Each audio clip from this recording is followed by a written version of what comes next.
আল্লাহ আমাকে জান্নাতে দিছে, বলে জান্নাতে যাওয়ার পর তো আর কোনো আফসোস থাকতে পারে না। আব্দুল্লাহ ইবনুল মুবারক বলে আমার মধ্যে একটা কষ্ট। খাদেম ডাক দেয়া বলে জান্নাতে থাকার পরেও কি কষ্ট। এবার আব্দুল্লাহ ইবনুল মুবারক বলে কি, বলে আমি যে জান্নাত আসলাম, আল্লাহ যে আমারে জান্নাত দিছে, আমি তো আমল করছি সারাটা জীবন ভর, জান্নাতে আসার জন্য আমল করছি, ইবাদত করছি, সারাটা রাত নামাজ পড়ছি, সারা জীবন এক রাত দুই রাত না, পুরাটা জিন্দেগি ভর রাতে আমি নামাজ পড়া কাটাইছি। সুবহানাল্লাহ।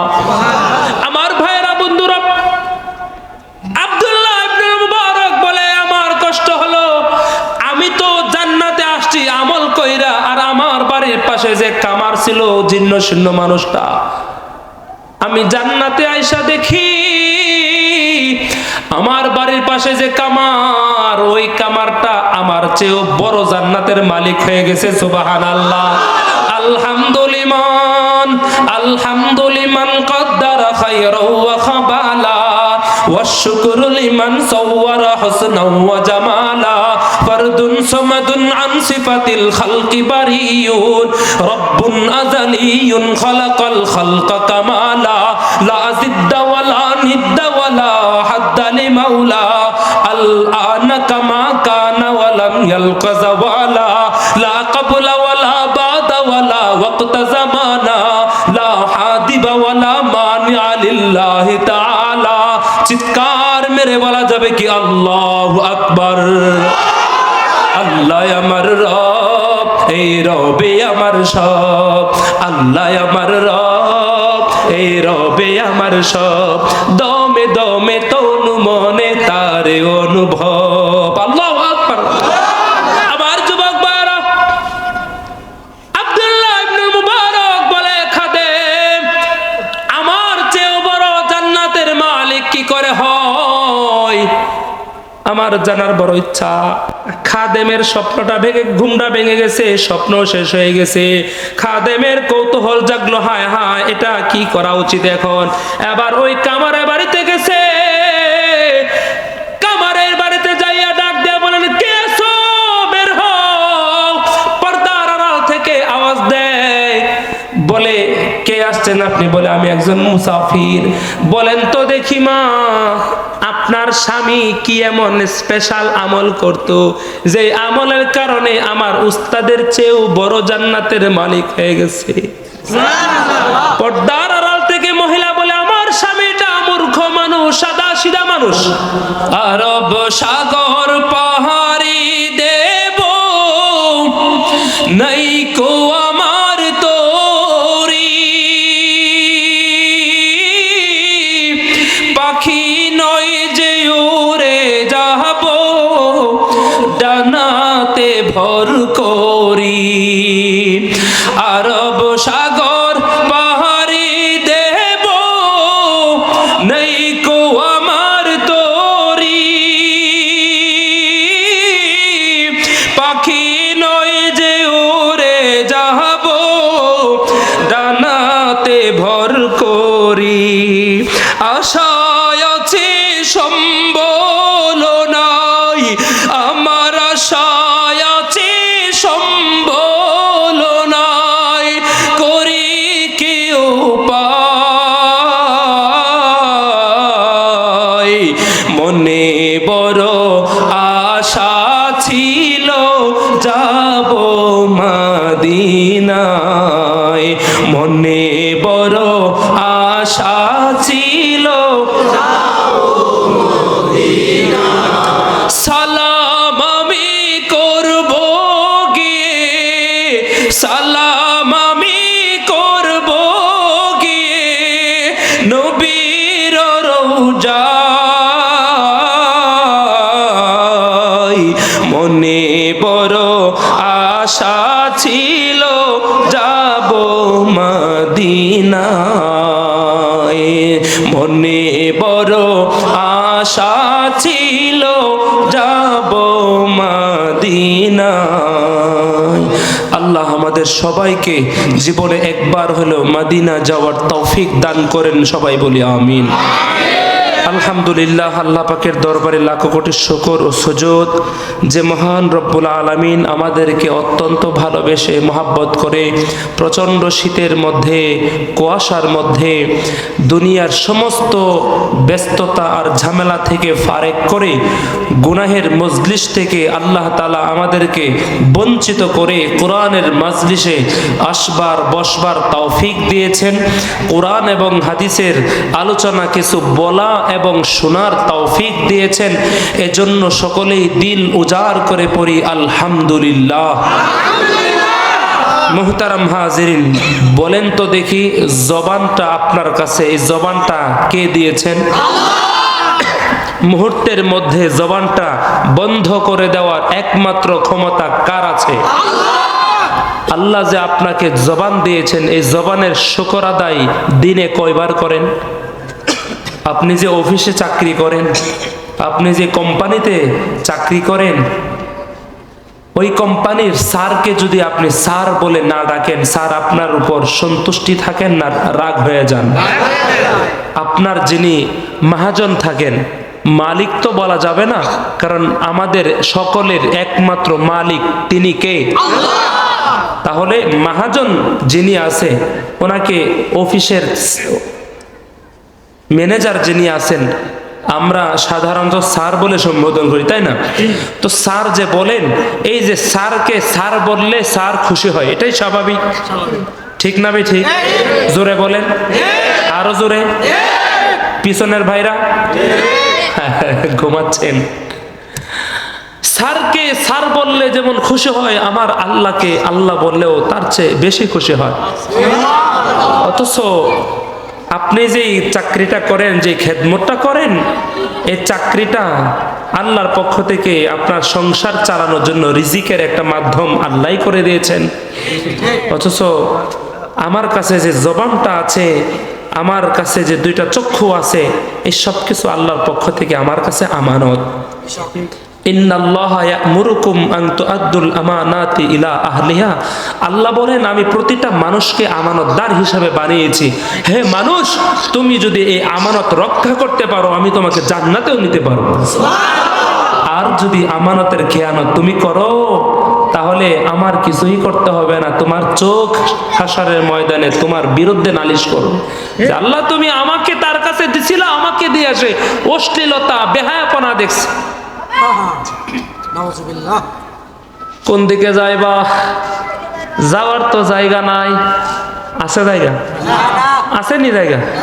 হ্যাঁ, আহা, কই যাব, কোন দিকে যাব, কি বলবো? আমার আগে আব্দুল কাইয়ুম ভাই চমৎকার আলোচনা করেছেন, যোগ্য মানুষ তিনি। আমি ছোট মানুষ, বেআলেম বেআমল মানুষ, আমার কোনো যোগ্যতা নাই এখানে বসা, কিন্তু বসিয়ে দিয়েছেন কে? আল্লাহ।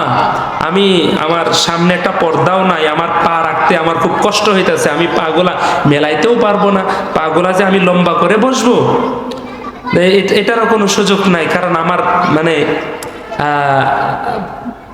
দিলে বাধা লাগছে। আমার সামনে মুরব্বীরা বসে আছেন, আমার কলিজার টুকরা যুবক ভাইয়েরা বসে আছেন, আপনাদের অনেক ছোট, আমি অনেকের সন্তান তুল্য, নাতি তুল্য। তো এজন্য যেহেতু মানে স্থান কাল পাত্র বুঝে, এখন যদি আপনারা সবাই স্টেজে আসেন আর আমি একা ওখানে যাই, আলোচনা শোনানোর ক্ষেত্রে সুবিধা হবে না অসুবিধা? সুবিধার ক্ষেত্রে আমি আপনাদের সামনে উঁচু জায়গায় বসলাম, এতে কি আপনারা আমার জন্য কি বদদোয়া দিবেন না দোয়া দিবেন? আল্লাহ আমাদের সবাইকে একসাথে জান্নাতে যাওয়ার তৌফিক দান করেন। জোরে বলেন আমিন। বলেন তো দেখি, আমরা সবাই ইমানদার না বেঈমান? জোরে বলেন। বুকে হাত দিয়ে বলছেন তো? হ্যাঁ, ইমানদার যে বললেন, আল্লাহর পক্ষ থেকে আপনাকে কি এরকম কোনো স্বীকৃতি দেওয়া হয়েছে যে তুমি ইমানদার? আমরা যে ইমানদার শুধু নামে না কাজে? জোরে বলেন ভাই। আমি জানি আপনারা সকলেই ব্যস্ত মানুষ, সারাদিন চাকরি বাকরি আছে করেন, প্রত্যেকেই এক কাজে লিপ্ত আছেন, কিন্তু এখন মনে করেন আমরা তো খায়া কোনো কাম নাই, ওয়াজ করন আর ঘুমানি আর খাওন, ঠিক না? আর আপনারা সারা দিন কাজ করেন, এখন যে কোরআনের মহাব্বতে এখানে বসছেন, আপনাদেরকে কি ভাষায় আমি আপনাকে শুকরিয়া জানাবো, আপনাদেরকে কেমনে বলবো যে এত ব্যস্ত মানুষ, চাকরিজীবী মানুষ, আপনারা কাজকর্ম করে বেড়ান, তো আপনারা যেই সময়টা বসছেন আমি খুব চেষ্টা করব ইনশাআল্লাহ আপনাদের এই সময়টা যেন খুব গুরুত্বের সাথে আমি গ্রহণ করতে পারি এবং আপনাদের প্রতিটা সেকেন্ড যেন এতটা দামি হয়, আমার আল্লাহ যেন এই প্রতিটা সেকেন্ডে সেকেন্ডে আপনার আমল নামায় নেক আমল দান করেন এবং আপনার জীবনের সমস্ত গুনাহ যেন মাফ করে দেন। জোরে সুরে বলি আল্লাহুম্মা আমিন। আচ্ছা, আমি যে কথা বলতেছিলাম, আমরা ইমানদার না বেঈমান? ইমানদার, তবে আমরা আশাবাদী। ইমানদার হলাম, আমরা আশাবাদী, কিন্তু আমরা আসলেই ইমানদার হতে পারলাম কি পারলাম না, এটা একমাত্র জানেন কে? এ শানে নয়া, এ শানে নয়া, রঙ্গে নয়া, দৌড়ে নয়া হে, এ শানে নয়া, রঙ্গে নয়া, দৌড়ে নয়া হে, নামে তো ইসলামে মগর কাম কুফর হে, নামে তো ইসলামে মগর কাম কুফর হে। ও আমার যুবক ভাই, মুরব্বী বাবা, দিলের কান লাগা শুনবা বাবা, বস্ত্র যেহেতু আমার খুব মায়া লাগতেছে আপনাদের জন্য, সারাটা দিন কাজ করে বেড়ান, সময়টা বড় ব্যস্ত, ঘরের মধ্যেও মা বোনরা হয়তো পর্দার আড়ালে বসে বসে শুনতেছেন কোরআনের আলোচনা, হাদিসের আলোচনা। আমরা নিজেদেরকে দাবি করি ইমানদার, আমি যদি একজনকে বলি তুমি বেঈমান,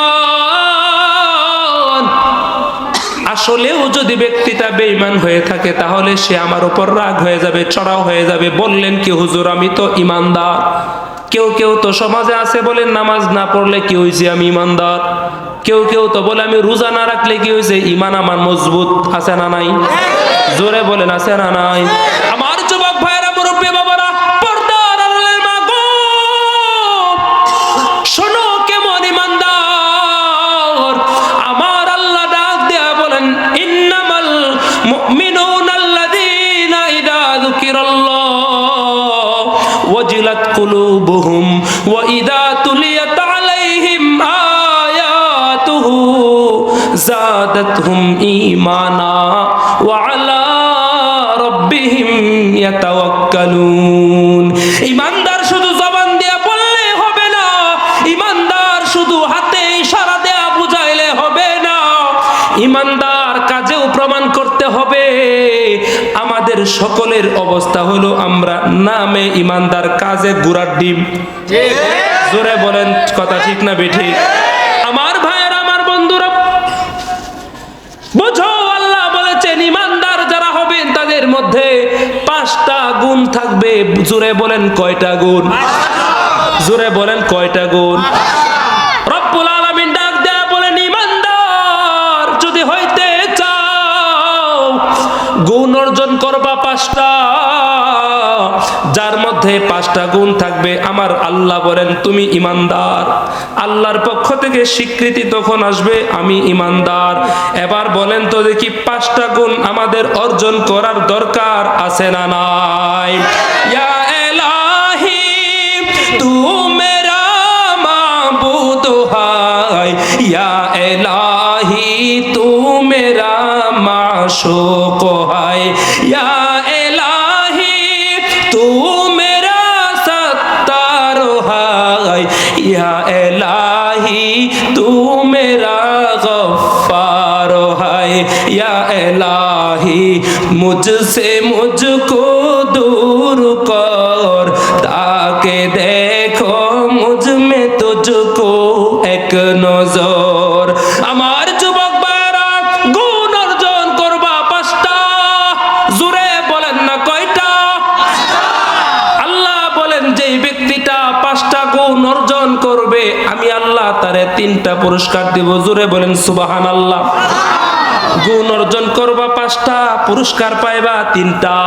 প্রশ্ন করতে পারেন হুজুর আল্লাহর কাছে তো কোনো কিছুর অভাব নাই, আমার আল্লাহ দয়ার সাগর, আমার আল্লাহর দয়ার কোনো অভাব নাই, আমি কষ্ট করে গুণ অর্জন করব 5টা, পুরস্কারও তো দেওয়ার কথা ছিল 5টা বা তার চেয়ে বেশি, কিন্তু এখানে কথা হইলো পুরস্কার গুণ অর্জন করব 5টা, পুরস্কার পাইবো 3টা, কম কেন?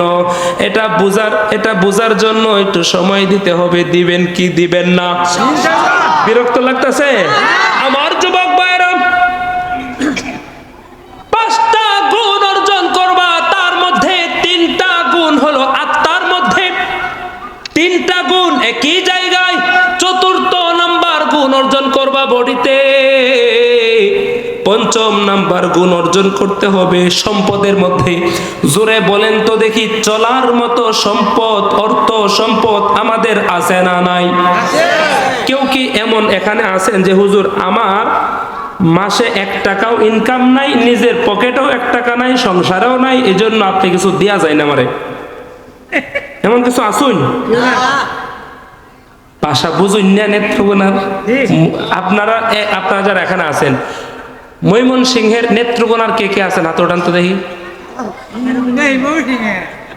কিতা কইতা মুজুর হাত নামাই। নেত্রকোনার আছেন কয়জন? হ্যাঁ, আরে আপনারা আমার সাথে দেখা করেন, আমি নেত্রকোনার মানুষ। হাত নামান, মাশাআল্লাহ। আর যারা আছেন তারা হয়তো অন্য ডিস্ট্রিক্টের মানুষ, নাকি এই এলাকার এবং অন্য এলাকার না। আল্লাহ, আমরা এক একজন এক এক এলাকার মানুষ এখানে বসতাম, আল্লাহ যেন আমাদের সবাইকে এইভাবেই একসাথে জান্নাতেও থাকার তৌফিক দান করেন, বলেন আমিন। আমার যুবক ভাইরা, আত্মার মধ্যে গুণ অর্জন করবা 3টা। 4th নাম্বার গুণ বডিতে, 5ম নাম্বার গুণ হলো সম্পদের মধ্যে। আল্লাহ পার্ট টু পার্ট পুরস্কারও দিয়া দিবেন। 1 নাম্বার পুরস্কার, 1 নাম্বার গুণ, 2 নাম্বার গুণ, 3 নাম্বার গুণ হলো একটা জায়গায়, সেটা হলো কলব, সেটা হলো আত্মা। এর মধ্যে আল্লাহ ডাক দেয়া বলেন, ইন্নামাল মুমিনুনা আল্লাযীনা ইযা যুকিরাল্লাহ। আমার ইমানদার বান্দারা, প্রকৃত পক্ষে খাঁটি ইমানদার হইতে চাও, তোমরা আত্মার মধ্যে 3টা গুণ অর্জন করবা। একটা গুণ হলো সবসময় জিকির করবা। জিকির, জবানটারে কখনোই গাফেল রাখবা না জিকির থেকে। জোরে বলেন, জবান থেকে জিকিরকে কখনোই গাফেল রাখতে পারবা না। গ্রাম্য একজন সাহাবী আল্লাহ রাসূলের কাছে যায় বলে, হাবিব, আপনার কাছে আসছি, শুনেন আমার হৃদয়ের ব্যথা। ইসলামের বিধি বিধান, এত হুকুম হাকাম আমি মানতে পারবো না। মানে সাদা গ্রাম অঞ্চলে মানুষ আছে না, এত বিধি বিধান, এত হুকুম হাকাম মানতে পারবো না। নবী বলে, কি করব? সাহাবী সাদা সিধা বলে, ইয়া রাসূলুল্লাহ, এত বিধি বিধান মেনে আমি জান্নাতে যাইতে পারবো না, আমি বিধানও মানতে পারবো না, জান্নাতেও যাওয়ার দরকার নাই। আমারে যদি আপনি সহজ একটা আমল বইলা দেন, যেটা পড়তে সহজ, মানতেও সহজ, এমন একটা সহজ আমল বইলা দিবেন, আমি সেটা মেনে যেন আল্লাহর তৈরি জান্নাতে যাইতে পারি। হাবিব ডাক দেয়া বলেন, তাহলে শুনো, তোমার জন্য সহজে জান্নাতে যাওয়ার জন্য একটা আমল বলে দিলাম। এই সহজ আমলটা হলো কখনোই তোমার জবানটাকে জিকির থেকে গাফেল রাখবা না। জিকির থেকে তোমার জবানটা কখনোই মাহরুম করে রাখবা না। তোমার জবান থেকে জিকিরটা কখনোই বঞ্চিত করে রাখবা না। সব সময় জিকির করবা। সাহাবী ডাক দেয়া বলেন, হুজুর, কি জিকির করব আমি? নবী বলেন, সুবহানাল্লাহি ওয়া বিহামদিহি। আপনারাও বলেন সুবহানাল্লাহি ওয়া বিহামদিহি। জোরে বলেন সুবহানাল্লাহি ওয়া বিহামদিহি। এবার সাহাবী বলেন, পড়লে কি হবে? এটা তো অনেক সহজ। পয়গম্বর ডাক দেয়া বলেন, সাহাবী আমার, তুমি বলো তো দেখি, তোমার জীবনের যে গুনাহ আছে, এমন গুনাহ কি আছে যে গুনাহটা এই পৃথিবীর চেয়েও বড়? তোমার জীবনের গুনাহ যদি পৃথিবীর চেয়েও বড় হয়, সমুদ্রের ফেনার চেয়েও বড় বেশি যদি তোমার গুনাহ জমা হয়, তুমি যদি সুবহানাল্লাহি ওয়া বিহামদিহি পড়ো, নিয়মিত যদি সুবহানাল্লাহি ওয়া বিহামদিহি জবানে জারি রাখো, আমার আল্লাহ তোমার সমস্ত বড় ছোট সব গুনাহ মাফ করে দিবে। আল্লাহ বলেন, ইমানদার হইতে চাও, আত্মার মধ্যে 3টা গুণ অর্জন করবা। 1 নাম্বার হলো জিকির। জোরে বলেন, কি বলেন তো দেখি, জিকির করলে মজা লাগে চোখে না আত্মায়? মাথায় না আত্মায়? মনে রাখতে হবে আত্মার মধ্যে গুণ অর্জন করব কয়টা? জোরে বলেন কয়টা? ইন্নামাল মুমিনুনা আল্লাযীনা ইযা যুকিরাল্লাহ, ঈমানদার হইতে চাও, এক নাম্বার হলো বান্দা জিকির করবা, দুই নাম্বার হলো আল্লাহ ডাক দেয়া বলেন শোনো, ঈমানদার যারা তাদের সামনে যদি কোরআন তেলাওয়াত হয় আত্মাটা প্রকম্পিত হয়ে যায়। সুবহানাল্লাহ। এখানে কোরআন তেলাওয়াত হবে, সাথে সাথে চিৎকার মেলে বলা যাবে কি আল্লাহু আকবার। ইন্নামাল মুমিনুনা আল্লাযীনা ইযা যুকিরাল্লাহ, ঈমানদার যারা তারা কোরআনের আয়াত শোনার পরে সাথে সাথে জিকিরের আওয়াজ যখন শুনে তার আত্মাটা প্রকম্পিত হয়ে যাবে। বলেন তো দেখি কোন জায়গায় মজা লাগলে আত্মাটা প্রকম্পিত হবে? মাথায় না আত্মায়? মাথায় না দিলে? আমার ভাইয়েরা, আমার বন্ধুগণ, ও পর্দার আড়ালের মা গো, দিলের কান লাগা শোনো মা। মায়েরা অনেক সময় পায় জিকিরের জন্য, অনেক সময় পায় কোরআন তেলাওয়াত করার, কিন্তু মায়েরা, পর্দার আড়ালের মায়েরা যারা আছে, মায়েরা সময়টা হেলায় খেলায় কাটায় দেয়। আমি বাহিরে কোনো কথাই বলতে পারবো না, আমি যেই কথাটা শেষ করতে চাই সেটাই শুধু বলতে চাই। 2 নাম্বার গেল, 1 নাম্বার জিকির করবা, 2 নাম্বার আত্মাটা প্রকম্পিত হয়ে যাবে ঈমানদারের। 3 নাম্বার হইল বান্দা তুমি যখন যেই কাজ করবা সব কাজ আল্লাহর উপর ভরসা করে করবা। ঈমানদার যারা তারা যখন যে কাজ শুরু করে, বাসা থেকে অফিসে যাবে ভরসা রাখবো কার উপর? অফিস থেকে বাসায় যাব ভরসা রাখবো কার উপর?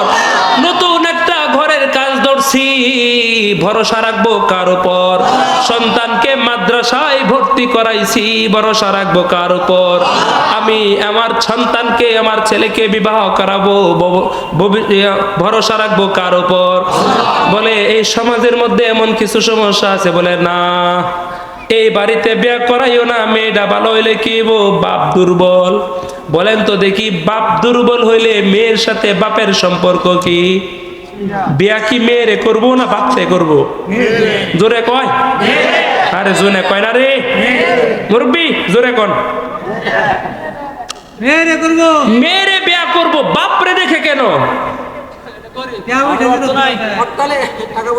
এর মতো ফকির এই সমাজে আর কেউ নেই।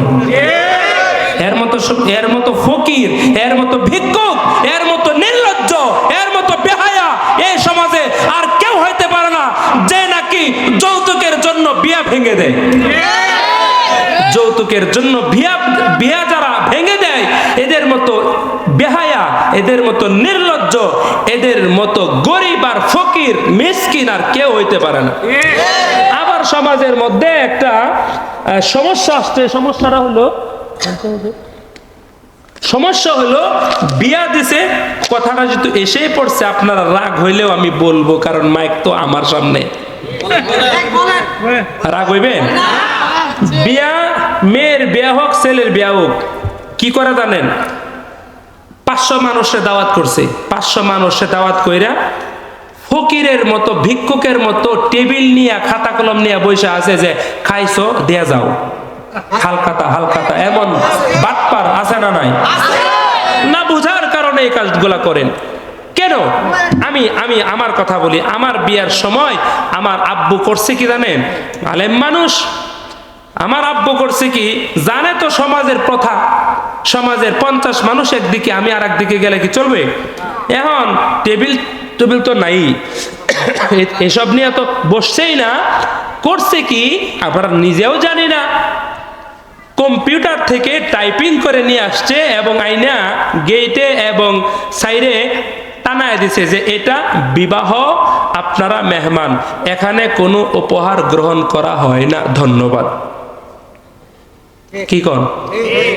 জুবাইর আহমদ আনসারী সাহেবের নাম শুনছেন সবাই। উনার ছেলের বিয়ার সময় বাংলাদেশের অনেক উলামায়ে কেরাম গেছে, বড় বড় ধনী মানুষরা গেছে, যায় সেরে টেবিল তো আর ওখানে নাই, হুজুরের সাথে দেখা কইরা পরবর্তীতে হাতে 30,000 40,000 50,000 টাকা গিয়া হুজুরের কাছে দিবে, হুজুরের সাথে মুসাফা করে টাকা নিয়ে মেহমান আসছি হুজুর বিয়াতে দিয়ে গেলাম, হুজুর বলে এটা হালকাতা না, এটা বিবাহ। সুবহানাল্লাহ পড়ে। আমার যুবক ভাইরা আজকের পর থেকে সমস্ত কাজ করব না আমরা ইনশাআল্লাহ, নিজেরাও করব না এবং কাউকে করতেও দিব না ইনশাআল্লাহ। আল্লাহ আমাদের সবাইকে ইসলামের উপর, ইসলামের যত বিধিবিধান আছে মেনে চলার তৌফিক দান করেন বলেন আমিন। আমার যুবক ভাইরা আবার শুনো, ইমানদারের গুণ বর্ণনা করতেছি। 3টা গুণ অর্জন করবা আত্মার মধ্যে, এর মধ্যে 1 নাম্বার জিকির করবা। ইন্নামাল মুমিনুনা আল্লাযীনা ইযা যুকিরাল্লাহ ওয়াজিলাত কুলুবুহুম ওয়া ইযা তুলিয়াত আলাইহিম আয়াতুহু যাদাতুহুম ঈমানা। 3টা গুণ অর্জন করবা কলবের মধ্যে, জিকির করবা। জিকির কোরআন তেলাওয়াত শোনার সাথে সাথে তোমার আত্মাটা প্রকম্পিত হয়ে যাবে। আমার ভাইয়েরা, মুরব্বী বাবারা, যুবক ভাইয়েরা শোনো এবং বলো, সব যে কোনো কাজ যখন যেই কাজ করব একমাত্র ভরসা করব কার উপর? আমার ভাইয়েরা, আমার বন্ধুরা, গেল 3টা গুণ কলবের মধ্যে। এখন তো পুরস্কার দরকার আছে। আল্লাহ 3টা গুণ অর্জন করছে বান্দা, 3টা গুণ লেখা পরে স্বাক্ষর করে বলতাছে, উলাইকা হুমুল মুমিনুনা হাক্কান লাহুম দারাজাতুন ইনদা রাব্বিহিম। ওরে আমার বান্দা, আত্মার মধ্যে, কলবের মধ্যে, দিলের মধ্যে তুমি 3টা অর্জন করছো। 1 নাম্বার পুরস্কার, পুরস্কারটাও কলবের মধ্যে, আত্মার মধ্যে। লাহুম দারাজাতুন ইনদা রাব্বিহিম, সম্মানের জন্য মানুষের দ্বারে দ্বারে ঘুরো। বলেন তো দেখি, আমরা কেউ সম্মান চাই কি চায় না? এমন কোন মানুষ আছে যে ব্যক্তিটা সম্মানই চায় না? বলেন না, এমন কোন মানুষ পাওয়া যাবে না। সম্মান চায়, সম্মান চায়।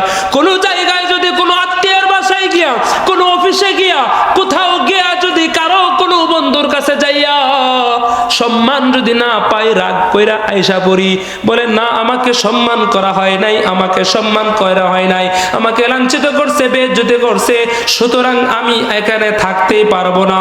আমার ভাইয়েরা, আল্লাহ বলেন লাহুম দারাজাতুন ইনদা রাব্বিহিম। বলে বান্দা, কলবের মধ্যে 3টা গুণ অর্জন করছো, আমি আল্লাহ তোমার ইজ্জত এবং সম্মান বাড়ায় দেব। সুবহানাল্লাহ। লাহুম দারাজাতুন ইনদা রাব্বিহিম, আমি আল্লাহ তোমার সম্মানের জিন্দেগি দান করব। আবার পড়েন সুবহানাল্লাহ। এবার আসেন 4র্থ নাম্বার গুণ, আল্লাযীনা ইউকিমুনাস সালাহ। 4র্থ নাম্বার গুণ হলো বডির মধ্যে। বলেন তো দেখি, নামাজ আদায় করলে বডির দরকার আছে না নাই? কপাল থেকে পায়ের আঙ্গুল পর্যন্ত নামাজ পড়লে লাগে কি লাগে না? বলে ইমানদার যারা, তারা 5 ওয়াক্ত নামাজ পড়বে। 5 ওয়াক্ত নামাজ পড়লে বডির হক আদায় হয়ে যায়। আর আল্লাহ ডাক দেয়া বলেন, নামাজ যদি আদায় তুমি করতে পারো, আমি আল্লাহ পুরস্কারটাও বডিতে দিব। ওয়া মাগফিরা, বডি দ্বারা যত গুনাহ হবে আমি আল্লাহ মাফ করে দেব। সুবহানাল্লাহ। সমাজের মধ্যে এমন মানুষ আছে নামাজ পড়তে পারে না, এমন কিছু মানুষ আছে নামাজে দাঁড়ায়, নিয়তটা বেঁধে নামাজে দাঁড়াইয়া কিছুই পড়তে পারে না, আলহামদু সূরাও পড়তে পারে না, কুল হুয়াল্লাহ সূরাও পড়তে পারে না, এই সূরাগুলো শুদ্ধ করে পড়তে পারে না। এরপরেও শীত যতই হোক না কেন, কনকনে শীতের মধ্যে ঠান্ডা পানি দিয়া ওযু কইরা রবের কুদরতি পায়ে সেজদা দেয়। আছে না নাই? আছে না নাই? এখন দেখেন, এই যে নামাজ পড়েন, নামাজ ভঙ্গের কারণ হলো 19টি। কয়টি? 1 নাম্বার কারণ হলো নামাজে অশুদ্ধ পড়া। 1 নাম্বার কি? নামাজে অশুদ্ধ পড়া। ভাই দেখেন, এই যে নামাজগুলা যে আমরা পড়ি, মুরব্বীরা পড়ে, ভাইয়েরা পড়ে, যারা মাদ্রাসায় পড়ছে না, সূরা কেরাত ঠিক নাই, নামাজ পড়ে, নামাজ মিস দেয় না। আব্দুল্লাহ ইবনুল মুবারক যুগশ্রেষ্ঠ মুহাদ্দিস একজন মানুষ ছিলেন। যার পুরাটা জিন্দেগি এশার থেকে ফজর পর্যন্ত সারাটা রাত নামাজ দ্বারা কাটিয়েছে। সুবহানাল্লাহ। কালকে বাসায় গিয়ে বলবেন পিছনের বাইরা বলছেই না, সবাই একসাথে পড়েন তো সুবহানাল্লাহ। সুবহানাল্লাহ পড়লেন, ফেরেশতারা আপনার জন্য জান্নাতে ফলের গাছ লাগায় দিয়েছে। হ্যাঁ ভাই, আব্দুল্লাহ ইবনুল মুবারক যুগ শ্রেষ্ঠ মুহাদ্দিস আবেদ,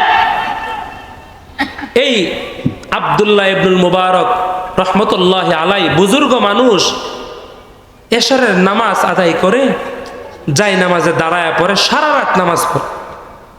কি করে? সারা রাত নামাজ পড়ে সারাটা জীবন।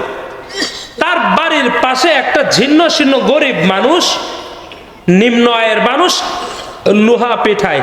লোহা যারা পিঠায় তাদেরকে আমরা কি বলি? কামার। এই কামার লোহা পিঠায়, তবে কামার হলো কেমন কামার? বলে জঙ্গলে কাঠ কাটতে যায়, কাঠ কাটার জন্য কুড়ালটা পিছন দিকে রাখছে, মানে গাছ কাটবে, ঠিক এই সময়ে আজান হইল, হাইয়া আলাস সালাহ হাইয়া আলাল ফালাহ, আয় তোর সুখ চাস, তুই সুখ চাস মসজিদে আয়, শান্তি খুঁজিস মসজিদে আয়, কল্যাণ চাস মসজিদে আয়, তোর কি লাগবে তুই মসজিদে আয়, চা মালিকের কাছে আল্লাহ দিয়ে দিবেন। যে আজান দেয় এই কামার এরকম অবস্থায় থাক, এরকম অবস্থায় আজান পড়ছে, কুড়ালটার সামনে আনে নাই, আল্লাহর হুকুম চলে আসছে, মানব রচিত কোনো তন্ত্র মন্ত্রের কাজ আর হবে না, সংসারের কাজ বন্ধ, রবের কাজ শুরু হবে। আল্লাহু আকবার বলেন, আল্লাহু আকবার। পিছন থেকে কুড়ালটা ছেড়ে দিছে, সামনে আনে না। আব্দুল্লাহ ইবনুল মুবারক কুরআনও পড়তে পারে না, কিছুই পড়তে পারে না, রুকু দিতে পারে না ঠিক মতো, সেজদাও দিতে পারে না ঠিক মতো। আমরা তো সমাজের সাধারণ মানুষে সব কিছু থেকে বঞ্চিত করে, আরে নামাজ পড়তে পারে না, রুকু সেজদা দিতে পারে না, সামনে কাতারে গিয়ে বসে থাকে। বসবেই তো সামনে কাতারে, কারণ সে আল্লাহর বান্দা। আল্লাহ তাকে যদি জান্নাতে নিয়ে নেয় আর আমি ইমামরে যদি জাহান্নামে নিয়ে নেয়, তখন কি কই যাবে বাহাদুরি? হ্যাঁ, কই যাবে বাহাদুরি? বক্তা জাহান্নামে যাবে, শ্রোতা জান্নাতে যাবে। আল্লাহর ফয়সালা কি কন? আল্লাহর ফয়সালা। আমি এখানে বেড়াগিরি করতাম না, বাহাদুরি করতে পারবো না যে আমি জান্নাতি, এই কথা বলার কারো শক্তি নাই, আছে? এই কামার দিনের বেলায় রোদের প্রচন্ড তাপ, আপনাদের কাছে কষ্ট লাগতেছে? ছেড়ে দেব? থাকবেন তো? কামার দিনের বেলায় রোদ, কাজ করতে পারে না, কিন্তু কাজ না করলে সংসারও চলবে না, এমন আমাদের মধ্যে আছে না নাই? দৈনিক কাজ করতেই হবে, অফিসে যেতেই হবে, আমার কর্মে যেতেই হবে, না হয় আমার সংসার চলবে না। এই মানুষগুলা অনেক সময় এমন হয়ে যায় যে কাজের কারণে নামাজগুলা পড়তে পারে না, সময় মতো পরে আদায় করে নেয়। ভাই, আল্লাহর বান্দা আমরা, আল্লাহর তৈরি জান্নাতে যেতে হলে আল্লাহর বিধান মেনেই যেতে হবে। এই কামার দিনের বেলায় কাজ করতে পারে না, রাতে এশারের পরে লম্বা সময় ফজর পর্যন্ত উঠানে, বাড়ির উঠোনে লোহা আগুন নিয়ে বসে, লোহা পিঠা। কামার যখন লোহা পিঠায় রাতের বেলা, তখন আব্দুল্লাহ ইবনুল মুবারক যায় নামাজ নিয়া রবের সাথে কথা বলে। একদিকে আব্দুল্লাহ ইবনুল মুবারক যায় নামাজ বিছায়া, নামাজে দাঁড়াইয়া রবের সাথে কথা বলে। আব্দুল্লাহ ইবনুল মুবারকের নামাজ বাসার ছাদের উপরে দাঁড়াইয়া পড়ে। আব্দুল্লাহ ইবনুল মুবারক নামাজে দাঁড়ায়, নিচ দিকে বাড়ির পাশে ওই কামার ব্যক্তিটা তাকায় আর লোহা পিঠায় আর তাকা দেখে চোখের পানিটা ফালায়, আল্লাহর কাছে বলে, ও গো আল্লাহ, ও গো আমার রব, তুমি আব্দুল্লাহ ইবনুল মুবারককে বানাইছো নামাজি, আর আমারে বানাইছো তুমি লোহাওয়ালা। মানুষ আমারে বলে কামার আর ওরে বলে বুজুর্গ, আমারে বলে কামার আর ওরে বলে সেজদাওয়ালা, আর আমারে বলে লোহাওয়ালা। আল্লাহ তোমার খেলা, তুমি আব্দুল্লাহ ইবনুল মুবারক রে ধনী বানাইছো, দুনিয়ায় সব কিছু ইবনুল মুবারকের কোনো কিছুর অভাব নাই। সুতরাং আব্দুল্লাহ ইবনুল মুবারক নামাজ আদায় করে তোমার প্রিয় হয়ে যায়। আব্দুল্লাহ ইবনুল মুবারক তোর জান্নাতে চলে যাবে। আমি নামাজও পড়তে পারি না, তাহাজ্জুদ পড়তে পারি না, সারা রাত নামাজও পড়তে পারি না। আল্লাহ, আমি যদি সারা রাত নামাজ পড়ি সংসার চলবে না, আর আমি যদি নামাজ আদায় না করি আমি তোমার জান্নাতও পাইব না। এরকম আফসোস আমাদের মধ্যেও আছে না নাই? আমার ডাক দেয়া বলে, গো তুমি আমারে জান্নাতে নিবা, আব্দুল্লাহ ইবনুল মুবারকের সাথে জান্নাতে নিও। এরকম মনের মধ্যে আশা তো আমরাও করি, আকাঙ্ক্ষা তো আমাদের মধ্যেও আছে, কিন্তু সময় মতো আল্লাহর বিধান মানতেও পারি না, হুকুম আহকাম মানতেও পারি না, আল্লাহর সমস্ত বিধান পালনও করতে পারি না, ব্যর্থ হয়ে যায়। কিছুদিন পরে আব্দুল্লাহ ইবনুল মুবারক মারা গেছে। আব্দুল্লাহ ইবনুল মুবারক মারা যাওয়ার কিছুদিন পরে কামার ব্যক্তিটাও মারা গেছে। দুজনেই মৃত্যুবরণ করেছে।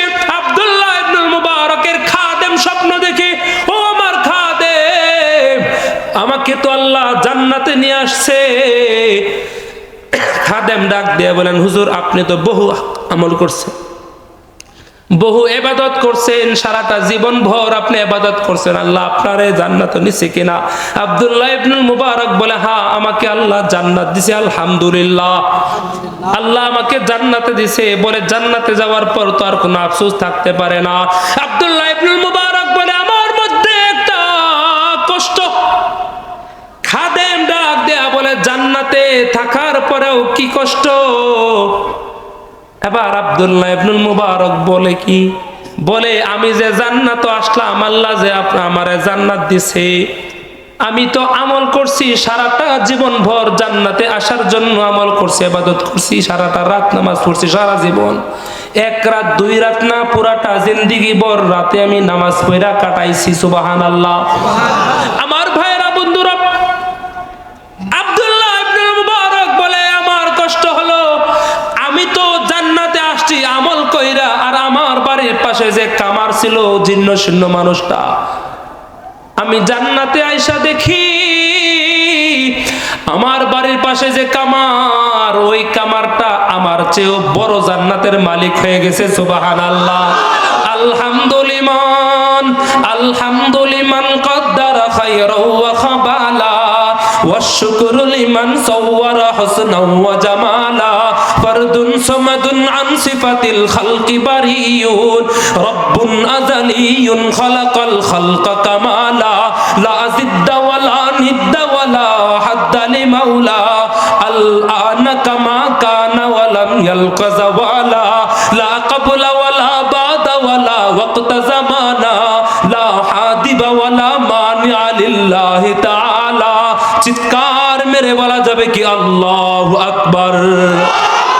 আল্লাহ আমার রব, এই রবে আমার সব, আল্লাহ আমার রব, এই রবে আমার সব, দমে দমে তনু মনে তারে অনুভব। আল্লাহু আকবার।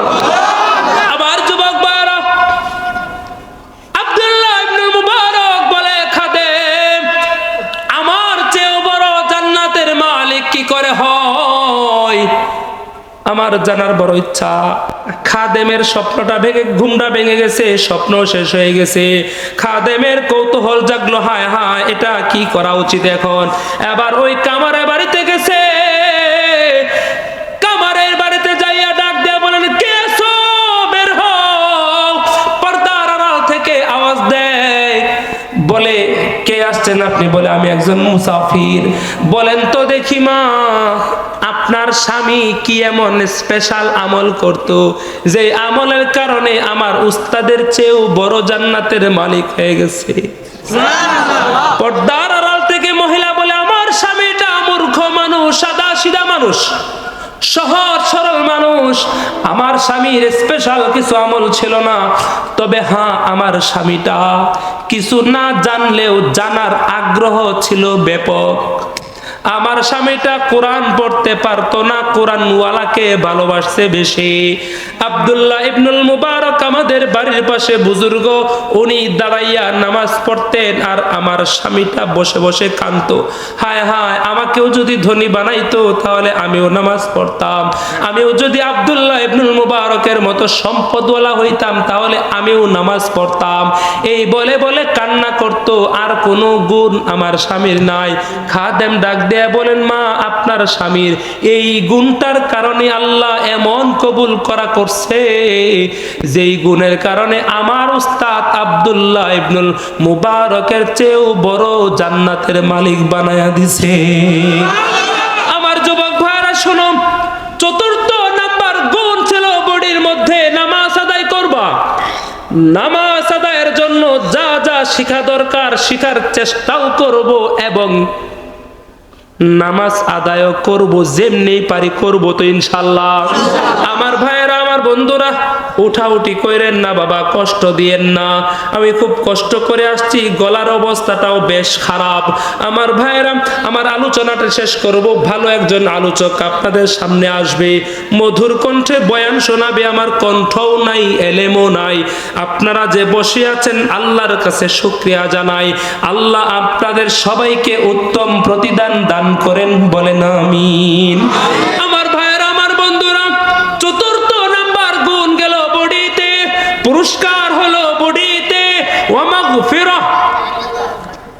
আল্লাহ বলেন, আমি তোমার বডি দ্বারা, হাত দ্বারা, পা দ্বারা, জবান দ্বারা সব গুনাহ মাফ করে দেব। সুবহানাল্লাহ। এবার আসছে পঞ্চম নাম্বার গুণ অর্জন করা। এই পঞ্চম নাম্বার গুণ অর্জন করার কথা বললে আপনারা হয়তো অনেকে নারাজ হয়ে যাবেন। বলেন তো দেখি, শোনার সাহস আছে না নাই? রাগ হইবেন? মাইন্না নিতার বাইন? সহ্য করতে পারবেন? পারবেন? হ্যাঁ, আচ্ছা। পঞ্চম নাম্বার গুণ হলো ওয়ামিম্মা রাযাকনাহুম ইউনফিকুন। আল্লাহ বলেন, পঞ্চম নাম্বার গুণ হলো সম্পদের মধ্যে চলার জন্য আমি আল্লাহ তোমাকে অনেক দিয়েছি, অনেক। দেখো না তোমার মতো কত মানুষ ফুটপাতে ঘুরে বেড়ায়, খাবার পায় না, চায়া চায়া খায়, চুরি করে খায়, মানুষকে রাতের আটক করে খায়। কিন্তু তোমাকে একটা কর্মের ব্যবস্থা করে দিলাম আমি আল্লাহ। তোমাকে রিজিকের ব্যবস্থা করছি আমি আল্লাহ। কোন বান্দা যদি তার সম্পদ থেকে তোমার কাছে যে সম্পদ আমি আল্লাহ দিছি, আপনি বর্তমান যে জায়গার মালিক, ওই জায়গার মালিক আপনার আগে আরেকজন ছিল কি ছিল না? তার আগে আরেকজন, তার আগে আরেকজন, এভাবে বহু লম্বা সিরিয়াল। আপনি আছেন, কদিন পরে থাকবেন না, পরে আরেকজন আসবে, পরে আরেকজন, এভাবে। এই জন্য সম্পদ যেটা আপনার কাছে আছে, এইটা আপনি স্থায়ী মালিক না অস্থায়ী? আপনি অস্থায়ী মালিক হওয়ার পরেও আল্লাহর ঘোষণা মানতেছেন না কেন? আল্লাহর বিধানটা কেন মানতেছেন না? আল্লাহ বলেছেন, বান্দা তোমার কাছে যে সম্পদ আছে, ওই সম্পদ থেকে অল্প হইলেও দান করবা আল্লাহর রাস্তায়। যেই ব্যক্তিটা আল্লাহকে ভালোবেসে, নবীকে ভালোবেসে, নবীর ঘরকে ভালোবাসা দান করে, মসজিদ মাদ্রাসায় যারা দান খয়রাত করে, আমার আল্লাহ বলেন তোমার জন্য পুরস্কার রাখছি আমি একটা। কয়টা? আল্লাহ পুরস্কারও বলে দিয়েছেন, ওয়ারিজকুম কারীম। শুধুমাত্র তোমার রিজিক, তোমার সম্পদ থেকে দান করার কারণে আমি আল্লাহ শুধু তোমাকে রিজিক বাড়াবো এমনটা না। আমি আল্লাহ বললাম ওয়ারিজকুম কারীম। রিজিকের সাথে কারীম শব্দ ব্যবহার করার কারণ হইল, আল্লাহ বলেছেন তুমি যদি দান করো, আল্লাহ তোমাকে এই দান করার কারণে আমার আল্লাহ আসমানের মালিক আল্লাহ তোমাকে সম্মানের রিজিকের ব্যবস্থা করে দিবেন। কল্পনাও করতে পারবেন না আল্লাহ আপনাকে কোত্থেকে দিবেন।